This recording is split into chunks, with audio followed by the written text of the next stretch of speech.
Welcome to JP entertainment.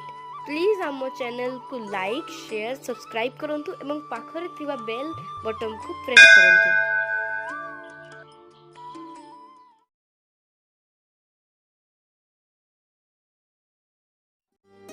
नमस्कार। भारत एक कृषि प्रधान देश। यही कृषि प्रधान देश रे मुख्यतः समस्त जनता कृषि उपर निर्भर करता। आज आम जड़े ये अंचल सफल कृषक श्रीजुक्त हरिहर पुहाण सहित कथा हाँ। ये चाष विषय किसी जाना कौन से चाष क्षति लाभ से विषय टे चर्चा करवा। आसतु मौसा अच्छा बयस 75 वर्ष। ये बयस सी चाष कम करमती चाष कम करते बयस जाए किंतु धैर्य रही चाष कम से विषय सहित किसी आलोचना कर। आसतु मौसा नमस्कार। मौसा नमस्कार। हरिहर मौसा नमस्कार। नमस्कार। Oh no! नमस्कार। हाँ नमस्कार नमस्कार।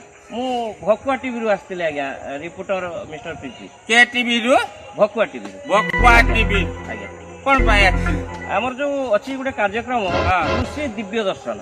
अच्छा आज्ञा से कार्यक्रम आपण जड़े आमर आज अतिथि आज कार्यक्रम जड़े अतिथि बयस बाप अनेक है बुझलु तेणु चिन्ह पार नहीं एमती तो डेली के लोक आउछन तेणु क्या कौन ये इलेक्शन टाइम किए भी प्रचार मुझे भाविली किए तार आई मो कम कर आज दिन में जड़े कृषक चलिया भारी कष्टकर बेपार कहीं चाष किसी लाभ होनी बोली जहाँ आम खबर पाऊँ।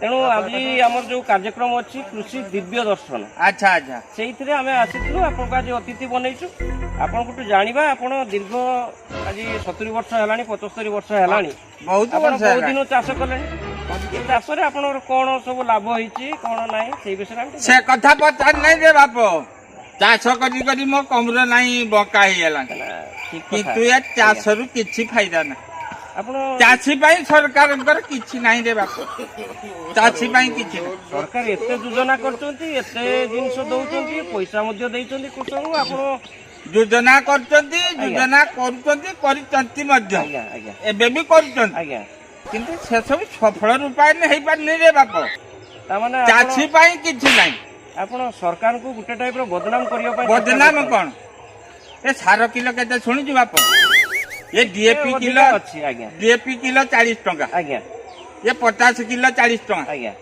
एथिरे आमे चाष करी पेट पोषण कर आज्ञा एते एते टंका रे जदी सार किनिबो आज्ञा आमे चाष करि पारि किछि करि हबा ना ना सेहित पई तो सरकार आपन को सार बाबद सब्सिडी दउचंती ए जो विभिन्न योजना करी कि 5000 2000 3000 5000 इनती दउचंती सिए सब ए योजना पर योजना बांटी चाषी किछि नहीं आपन चाषी मान पई कराई तो सेटा रे बापा ए जो मंडी रे धान बिक्री हो आज्ञा केते योग्य प्रार्थी भी रही जाउछन किछि अयोग्य प्रार्थी भी ता भीतर धान दे दे माने सेमती हम नजर कहीं किछि सेमती कंप्लेन आसी ना नजर बाप तमे जानि पारिबे नै आज्ञा चाष करी कि किछि लाभ नाही रे ए सरकार जो टंका सब बांटी चलती आज्ञा आमे से सब पाउनु ए से माधिया तार मात्र घुंटे जमी आज्ञा से भी पैसा पाउची आज्ञा हेले कोन चाष करूची चाष करेनी बिना चाष रे घरे बछि बछि पैसा पाउची माने से प्रकृत चाषी नु चाषी नु पैसा पाउची देख बाप मु केते कोन चाष करची आज्ञा हेले लाभ किछि ना एते चाष करछन आपन लाभ नाही किछि फायदा नाही सरकार बरन से सब को बदलई आज्ञा जदि सार किलो सब्सिडी रे 20 टंका रे दियंते आमे चाषी टिके उपकृत हो मु बुझी पारली माने आपन कहवा कथा जो सरकार आपन पैसा दउचंती से पैसाटा न देगी जदि सारटा को जदि कमी दियते रे सब्सिडी कर दियंते ताले आमे चाषी उपकृत चाषी के उपकृत है निश्चित हां ठीक ए वर्ष मौसा आपन केते चाष करचंती केते घुटू बहुत चाष करथिली रे बाप आज्ञा सेपटे हा काकुडी लागि ओ अच्छा हां ये कोबी सरे सरे हेइ गेला आज्ञा आज्ञा बाईगण सेपटे लागि आज्ञा बंधा कोबी भी सरे सरे हेलानी आज्ञा आउ कोन कहिबी बाप चाष करी किछि फायदा नाही କିଛି ଜୀବନରେ କିଛି କରିପାରିଲେ ଆପଣ ତ କୋବି ପ୍ରାୟ ଅଧା ଅଧି ହେଲାଣି ଏ କୋବିରେ କ'ଣ ଏଥର ଲାଭ ପାଇନାହାନ୍ତି? ହେଲେ କଣ ହବ ସାର କିଲୋ 40 ଟଙ୍କା ଦେଇ କୋବି ମୁଁ କେତେ ବଡ କରିବି ସେଇ ଯାହା ଛୁଟିଆ ହଉଛି 10-20 ଟଙ୍କାର ବିକ୍ରି ହଉଛି ଏଇଆ ତ ଘର ଖଣ୍ଡେ ବି କରିପାରୁନି।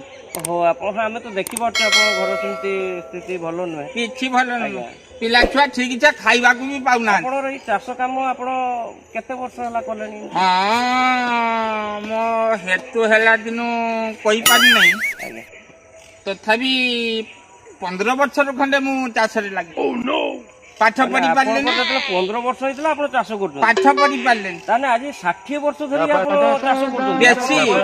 75 ବର୍ଷ ନା 75 ଲସ୍ ହେଇଯିବ ମାନ ହେଲା ଆପଣ ସେଇ ଅନୁସାରେ 60 ବର୍ଷ ଚାଷ କଲେଣି। ହେଲେ ବାପା ଭତ୍ତା ମିଳିନି ଭତ୍ତା ବି ପାଇନାହାନ୍ତି ଆପଣ? ସରକାରଙ୍କର ଭତ୍ତା ବି ଖଣ୍ଡେ ପାଇନି। ଓହୋ ବୋଧହୁଏ ଆପଣଙ୍କର ଭୁଲ ବଶତଃ ଆପଣ ଭୁଲ ବଛ ଆଧାର କାର୍ଡର 39।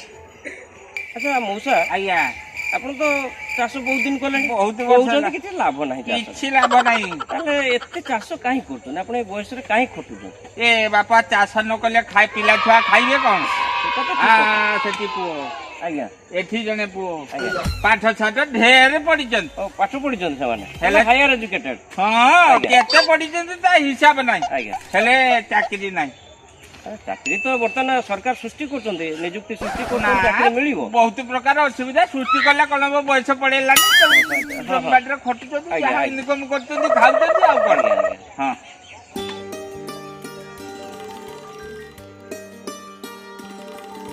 ଏଇଠି ସକାଳେ ତୁ କିଛି ମାନେ ଖାଇନ ଖାଇବା ଆସ। ହଁ ହଁ ଯାଉଛି ସକାଳଠୁ ଖାଇନ ହଉ ଯାଉଛି। ଆଚ୍ଛା ମଉସା ଆଜ୍ଞା ଆପଣ ତ ବୟସ 75 ବର୍ଷ ହେଲାଣି ହଁ ହେଲାନି। ପ୍ରତିବେଶରେ ଆପଣ ଏ ବର୍ଷ ତ ଖଟିବା କଥା ନୁହେଁ ଫିର ବି ଟାଣି ଟଣାକି ଆଉ ବର୍ଷେ ଏ ବର୍ଷ ଖଟିବେ। ଆପଣ ଆଗକୁ କ'ଣ କରିବେ ଆପଣ କେମିତି ଚଳିବେ ଆପଣ ଆଗକୁ? ଚଳିବି ଆଜ୍ଞା 2 ବର୍ଷ କଣ ରେ ବାପ ଆଜ୍ଞା ମୁଁ ଗୋଟେ ନୂଆ ଚାଷ ଉଦ୍ଭାବନ କରିଛି। ମାନେ ଆପଣ ଗୋଟେ ନୂଆ ଚାଷ ଉଦ୍ଭାବନ ହଁ କରୁଛନ୍ତି ଶୀଘ୍ର ଏଇଟା ଆମକୁ କଥା ହେଲେ ହବନି। ସେଠି ମାଉସୀ ଡାକିଲେଣି ବୋଧେ ଖାଇବା ପାଇଁ। ବିରକ୍ତି ହେଲାନି। ଏ ବାପା ଯା ତୁ ଖାଇନେ ମୁଁ ଟିକେ ବାବୁଙ୍କ ସହିତ କଥା ହେଇଯାଉଛି। ଠିକ ଅଛି ହଁ। ମଉସା ଆପଣ ବି ଦେଖୁଛନ୍ତି ନା ସେ ବୁଢୀ ସେ ଖରାରେ ଆଇଲାନି ରାଗି ବିରକ୍ତି ହଉଛି। ବିରକ୍ତି ହବାଟା ସ୍ୱାଭାବିକ କଥା ହଁ। ଆପଣ ଯେହେତୁ ବୟସ ହେଲାଣି ତେଣୁ ଆମେ ସକାଳୁ ଖାଇନି ଆଜ୍ଞା, ଆଜ୍ଞା। ସେଇପାଇଁ ବୁଢୀ ଦୟା ବି ଅଛି ଆଜ୍ଞା। ବିଲକୁ ଭୁଜା ଘିନିକି ଆଇ ନିଶ୍ଚିତ ସ୍ୱାମୀ ସ୍ତ୍ରୀ ଏଇଟା ହଉଛି ପ୍ରେମ ସମ୍ପର୍କ। ଯୁଗରେ ବାପ ଛୁଆ ପିଲାକୁ ବିଲକୁ ଭୁଜା ନେଇ ତ କହିନେ ବି ନଉନାହାନ୍ତି। ଭିଆଇପି ହେଇଗଲେ ବୁଢୀ ମଣିଷ ସିଏ ବି ଘିନିକି ଆସିଛନ୍ତି ତାର ମୋ ଉପରେ ଦୟା ଅଛି ବୋଲି ଆଜି ଯାହା ଚାଲିଛି। ଆଜ୍ଞା ଆଜ୍ଞା ହଁ ମାନେ ଆପଣ ସେ ତ ମାଉସୀଙ୍କ କଥା ଆପଣ ତ କହିଲେ ବୃଦ୍ଧ ଲୋକ ସେ ଆପଣଙ୍କୁ ବହୁତ ଭଲ ପାଆନ୍ତି ସେଇଥିପାଇଁ ଡାକୁଛନ୍ତି। ହଁ। ଆମ କଥାଟା ଯୋଉ ଏ ହେ ହବନି ବାବୁ ମଉସା। ହବନି ଆଜ୍ଞା ସେ ବୁଢୀ ବିରକ୍ତି ହେଲାଣି। ଆଜ୍ଞା ମୁଁ ଟିକେ ଖାଇନିଏ ତାପରେ କଥା ନିଶ୍ଚିତ, ହବ। ନିଶ୍ଚିତ। ଆପଣ ବୁଢା ଲୋକ ଖାଇଦିଅନ୍ତୁ ଆଜ୍ଞା ମୁଁ ଖାଇସାରେ ତାପରେ ଯେତେ ପଚାରିବୁ ମୁଁ କହିବି କିଛି ଅସୁବିଧା ନାହିଁ ବାପ। ଆମେ କଥା ହଉଥିଲେ ଜଣେ ସଫଳ ଚାଷୀଙ୍କ ସହିତ ଆହୁରି ଅନେକ କଥା ଅଛି ତାଙ୍କ ମନ କଥା ଜାଣିବା ସେ ଚାଷରେ କେମିତି କ'ଣ ଲାଭ ପାଉଛନ୍ତି କ୍ଷତି ପାଉଛନ୍ତି ସେ ବିଷୟରେ ନିଶ୍ଚିତ ଭାବେ ଜାଣିବା। ଏବେ ଆସନ୍ତୁ ନେଇଯିବା ଗୋଟେ ଛୋଟିଆ କମର୍ସିଆଲ ବ୍ରେକ୍।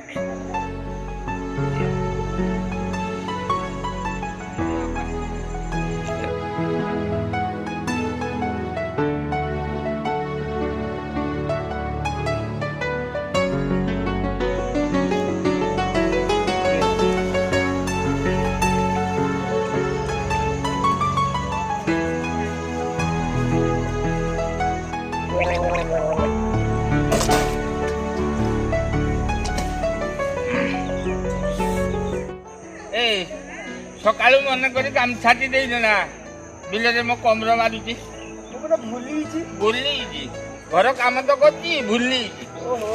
କିଛି ମନେ ରହୁନି। ନା ମନେ ରହିବନି ବୟସ ହେଲା ଆଉ ମନେ ରହିବ ଦବ ନା କମର ଆଉ କାଠ ଅଛି। କାଲିଠୁ ଗାମଛା ମୁଁ ମନେ କରିକି ଦେବି। ହଁ ମନେ କରିକି ଦେବୁ। ହେଇଛି ଏ ବଛୁଆ ପାଇଁ ଖାଇବା ଆଣିନ କି? ସିଏ ପରା କହିଲା ମୁଁ ଘରେ ଗଲେ ଖାମି। ହଉ ଠିକ ଅଛି ଏବେ ସବୁ ନେଇକି ଯାଅ ଆମେ ଆଉ ଘଣ୍ଟେ 2 ଘଣ୍ଟା ପରେ ଯାଉଛୁ ଯାଅ ଘରକୁ ଯାଅ। ହଁ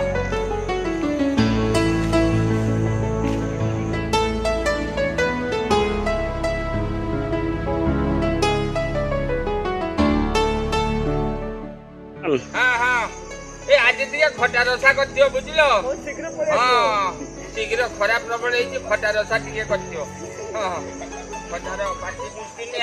विज्ञापन विरति पर आपन को पुणी थे स्वागत करुच्ची आमर स्पेशल कार्यक्रम कृषि दिव्य दर्शन को आमे कथा होतलु ए अंचल जड़े सफल चाषी हरिहर पुहाण सहित मौसा विरति पर पुणी थे स्वागत करुच्ची। हाँ हाँ आपन तो मुड़ी खाइले विरति नेले आमे किंतु सुखिलाटारे एठी छिडा हेकी समय कटिले। बाप तम पाई मुड़ी आछि नहीं रे नहीं मौसा घरे खाइबो घरे व्यस्त होनी घरे जा ठीक अछि मौसा एटा मु खुशी रे कहले आपन एटा ना ना आमे न्यूज दबु नै निज भितरे रे देहको नहीं नहीं आ मु माने हमरो जो कथा रहि जाइतला हाँ। मु कोन कहउतली कि आपन जो नुवा चाष विषय जो कहउतले गुटे नुवा चाष कोन उद्भावन करछन सेही विषय सेही विषय सुनी ए बापा एठी तो जा देखिलो कोबी चलो बैगन बाड़ी रे औषध दिया होती देखिया सेही कथा बाटा सेही कथा हां चलो ठीक अछि आज्ञा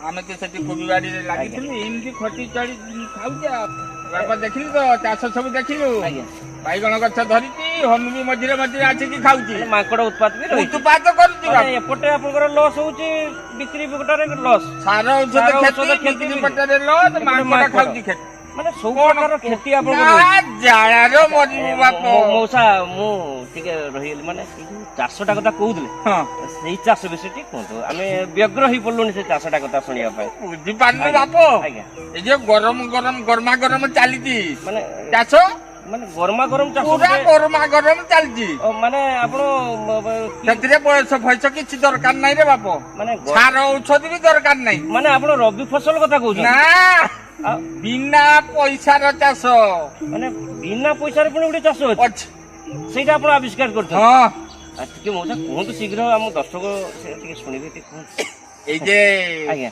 ପଞ୍ଚାୟତ ଇଲେକ୍ସନ ହଉନି ରାଜନୀତି ଚାଷ ମୁଁ ବୁଝିପାରୁନ ମାନେ ମଉସା ଆପଣ ରାଜନୀତି ଚାଷ କଥା କହୁଛନ୍ତି ହଁ ହଁ ପ୍ରାୟତଃ ଆମେ ବି ଦେଖୁଛୁ ରାଜନୀତି ଚାଷ କରିବା ପାଇଁ ବହୁତ ଲୋକ ଏବେ ଭିଡିଛନ୍ତି ଅଣ୍ଟା ବହୁତ ବହୁତ ଆଜ୍ଞା ଆପଣ ସେଇ ଚାଷ କରିବେ ବାପ ସେ ଚାଷରେ ଜମା ଲସ୍ ନାହିଁ ରେ ମାନେ ରାଜନୀତି ଚାଷ ହଁ ରାଜନୀତି ଚାଷରେ ଜମା ଲସ୍ ନାହିଁ 5 ବର୍ଷ ଚାଷ କରିଦବୁ ଜୀବନ ସାରା ବସିକି ଖାଇବୁ ଆଜ୍ଞା ହଁ ଦେଖୁଛୁ ଆମ ଘର ଖଣ୍ଡେ ନାହିଁ ଦେଖୁଛି ଆପଣ ଚାଳ ଘରଟା ମୁଁ ଭାବୁଛି ସେଇ ରାଜନୀତି ଚାଷ କଲା ପରେ ଆଜ୍ଞା ଆଗେ 1 ତାଲା କରି ଆଜ୍ଞା ତାପରେ 2 ତାଲା କରି ଆଜ୍ଞା ତାପରେ 3 ତାଲା କରି ଆଜ୍ଞା ହଁ ମାନେ ପୁରା ତଳୁ ଆକାଶ ଛୁଇଁବେ ହଁ ତଳୁ ପଥର ବସି ନେଇଯିବି ମାନେ ପଥର ବସା ଘର କରିବେ ପୁରା ବସିକି ତ ଜୀବନ ସାରା ବସିକି ଗୁଡ ଉପରେ ଗୁଡ ପକେଇକି ଖାଇବି ଆଉ ମାନେ ଆଉ କଣ କରିବେ ଭାବୁଛନ୍ତି ରାଜନୀତି କଣ ଆଉ କରିବି ଭାବିଛି ମାନେ ମୋର ଇଚ୍ଛା ହଉଛି ଆପଣଙ୍କ କଥା ଶୁଣିଲା ପରେ ହଁ ମୁଁ ବି ଆଜ୍ଞା ରାଜନୀତି ଚାଷ କରିବି ମୁଁ ଏଇ ରିପୋର୍ଟର କାମ ଆଜ୍ଞା ଛାଡିଦେବି ମୁଁ ଏଇନ କେତେ ପଇସା ଲାଭ କିଛି ନାହିଁ ସେ ରାଜନୀତିର ଲାଭ ହିଁ ଲାଭ ଆଜ୍ଞା କ୍ଷତି ଜମା ନାହିଁ ମୁଁ ଆପଣଙ୍କ କଥାରେ ତ ପୁରା ଆମେ ତ ଜାଣିଛୁ ଆଜ୍ଞା ହଁ। ଫିର ବି ଆପଣଙ୍କର ଏଇ ବୃଦ୍ଧ ବୟସରେ ଯୋଉ ଭଳିଆ ମାନେ ଆକ୍ଟିଭିଟିଜ ଦେଖିକି ମୋ ଭିତରେ ବି ଗୋଟେ ସିଂହ ଛୁଆ ଜାଗ୍ରତ ହେଇଛି ମୁଁ ବି ଭାବୁଛି ରାଜନୀତି ଚାଷ କରିବି। ବାପ କହିବୁ ଆଜ୍ଞା। ଖାଲି ଆଜ୍ଞା। ଭେଳା ଭେଳା ଆଉଛନ୍ତି ଆଜ୍ଞା ଆ ଦେଖ ମୋ ନାତି ଆଇଲାନି ଆରେ ଇଏ ମୋ ଆଗାମୀ ଦିନର ଭବିଷ୍ୟତ ମାନେ ଇଏ ଆପଣଙ୍କ ରାଜନୀତିର ଚାଷର ମଙ୍ଗ ଧରିବ ମଙ୍ଗ ଧରିବ ନିହାତି ୟାକୁ ଶିଖେଇ ଚାଲିଛି ବାପା ଏଇ ଚାଷ କରିବୁ ଜୀବନରେ ଠକିବୁ ନାହିଁ ମାନେ କେବେଠୁ ମାନେ ଏଇ ପାଠ ପଢା ଛାଡି ଦେଇକି ଏବେଠୁ କରିବ ନା ନା ଏବେଠୁ ଶିଖା ଚାଲିଛି ହଁ ନ ଶିଖିନେ ବାପ ଜାଣିବ କିନ୍ତୁ ନିହାତି ଗୋଟେ ଭଲ ଚାଷ ୟାକୁ ପାଠ ବି ପଢିବ ରାଜନୀତି ପାଠ ଶିଖିବ ସବୁ ପାଠ ପଢିବ ହଁ ଆଜ୍ଞା ଯା ଯା ତ ବୁଢୀ ମା ପାଖରୁ 5 ଟଙ୍କା ନେଇ ନେମେନ୍ ଚୁସ୍ ଖାଇଦଉ ଯା ଦୁଷ୍ଟାମି ଜମା କରିବୁନି ବୁଝିଲୁ ଯା ଯା ଯା ଯା ମାନେ ଟିକେ ବାବୁଙ୍କ ସହିତ ଆପଣଙ୍କ ନାତିକୁ ଆପଣ ବହୁତ ଭଲ ପାଆନ୍ତି ହଁ ବହୁତ ଗୋଟେ ବୋଲି ନାତି ଆଉ ଭଲ ପାଇବେନି ବାପ ସେଇଥିପାଇଁ ବୋଧେ ଲେମନ ଜୁସ୍ ଖାଇବା ପାଇଁ ତାକୁ ବାପ ଡେଲି 5 ଟଙ୍କା ଦାନ୍ତଟା ଶୀଘ୍ର ନଷ୍ଟ କରିଦେବେ ଯାହା ଜଣା ପଡୁଛି ଆପଣ ଭଲ ବାପ ପାଆନ୍ତି ନ ଖାଇନେ ତ ରହିବନି ମୋ ଅଣ୍ଟା ଫଣ୍ଟା ଖୋଲିଦବ 5 ଟଙ୍କା ଡେଲି ନବ ହଁ ଆଉ ବାପ ଏଇ ଯେ ଭତ୍ତା ଇନ୍ଦିରା ଆବାସ ଘର ଫର ରହିଲା ଆଜ୍ଞା ସେଇ ଚାଷଟା କଲା ପରେ ଆଜ୍ଞା ଠେଲିକି ଚାଲିବ ସମସ୍ତେ ପାଇବେ କେହି ବାକି ରହିବେ ସବୁ ତ ହେଇଯିବ ସବୁ ହେଇଯିବ ଆଜ୍ଞା ତାହେଲେ ଆପଣ ପୁରା ଫାଇନାଲ ଡିସିସନ ନେଲେ ଗୋଟେ ତ ଆଜ୍ଞା ଆଉ ଗୋଟେ ଜିନିଷ ବି ଲାଭ ଅଛି କଣ ଆପଣ ସେଇଥିରେ ସାର ଔଷଧ ଦରକାର ନାହିଁ ଖତ ଦରକାର ନାହିଁ କିଛି କିଛି ଦରକାର ହିଁ ନାହିଁ ବର୍ଷା ଝଡି ଯାହା ହଉଛି ହଉ ତୋଫାନ ହେଇଯାଉ ଆଜ୍ଞା। ଛତା ବି ଦରକାର ନାହିଁ। ବର୍ଷା ଝଡି ହେଲେ ମୁଁ ବୁଝିଗଲି ଆଜ୍ଞା ଆପଣଙ୍କର ଚାଷଟା ଏତେ ଉନ୍ନତ ମାନର ମୁଁ ବୁଝିଗଲି ଆଜ୍ଞା। ସେଇଟା 1 ନମ୍ବର ଚାଷରେ ଆଜ୍ଞା, ଭଲ ରହିବ ରେ ଚାଷ। ବାପ। ଆଜ୍ଞା ଆଜ୍ଞା ଆଜ୍ଞା ଏ ଚାଷ କରି କିଛି ଫାଇଦା ଆଜ୍ଞା, ନାହିଁ। ଆଜ୍ଞା। ଜୀବନ ସାରା କଲେ ବି କିଛି ଆଚ୍ଛା କରିପାରିବେ। ମଉସା ମୁଁ ଗୋଟେ ଜିନିଷ ବୁଝିପାରିଲିନି କଣ ମାନେ ଯୋଉମାନେ ରାଜନୀତି ଚାଷ କରନ୍ତି ସେମାନେ ତ କୁହନ୍ତି ରାଜନୀତିରେ ଗୋଟେ ସେବା କରନ୍ତି କିନ୍ତୁ ସେବା ନାଁରେ କିଛି କରନ୍ତି ସେଗୁଡା ତ ଆପଣ ବାପ। ଜାଣିଛନ୍ତି ଆଜ୍ଞା ଭୋଟ ନ ପାଇବା ଆଗରୁ ସେବା କହିକି ଗୁଡା ହାତ ଧରି ନେବେ। ଆଜ୍ଞା। ଏ ବାପ ଆଜ୍ଞା ସେ ଚିଆରଟା ଖାଲି ପାଇଗଲା ପରେ ଆଜ୍ଞା ତୁ କିଏ ନା ମୁଁ କିଏ ମାନେ ସେ ଚେୟାରଟା ପାଇଗଲା ପରେ ଆପଣ କିଛି କାହାରିକି ଚିହ୍ନି ପାରିବେ ସେଇ ତ ମାହାତ୍ମ୍ୟ ଆଉ। ଆଚ୍ଛା ମଉସା ଆଜ୍ଞା ଗୋଟେ ଜିନିଷ ଆପଣ ପଚାରିବେ କଣ ଏଇ ଯେ ବୁଢା କାଳେ ଆପଣ ଏତେ ବୟସ ହେଲାଣି ଲୋକ ଯେମିତି ଆପଣ ଫଟୋ ଧରିକି ହାତ ଯୋଡିକି ରହିଛନ୍ତି ଆପଣ ସେମିତି ବି କଣ ହାତ ଯୋଡିକି ରହିବେ ଏ ବାପ ତୁ ମୂର୍ଖ କିରେ ନା ଆଜ୍ଞା ସେଟା ନେତା ମାନେ ହାତ ଯୋଡିକି ସିନା 15 ଦିନ ରହିଲେ ଆଜ୍ଞା ଆଜ୍ଞା ତାପରେ ଯେ ହବ ସେଟା ତୁମକୁ ଶିଖି ଦେଇଗଲେ ମାନେ ଆମକୁ କଣ ଶିଖାନ୍ତି ମାନେ ବୁଝିପାରିଲିନି ତାପରେ ଯେ 15 ଦିନ ପରେ ଭୋଟ ପାଇଗଲା ପରେ ଆଜ୍ଞା ତମେ ତା କତିକି 5 ବର୍ଷ ଯାଏ ହାତ ଯୋଡିକି ଯିବ। ଓହୋ ମାନେ ସେଇଟା ଫଟୋରେ ହାତ ଯୋଡିକି ଶିଖେଇ ଦିଅନ୍ତି ମାନେ 15 ଦିନ ପରେ 15 ଇଲେକ୍ସନ ଦିନ ପରେ ପରେ ତମେ ଆମ ଘରକୁ ହାତ ଯିବ ଏମିତି ହାତ ଯୋଡିବ। ଯୋଡିକି ଯିବ।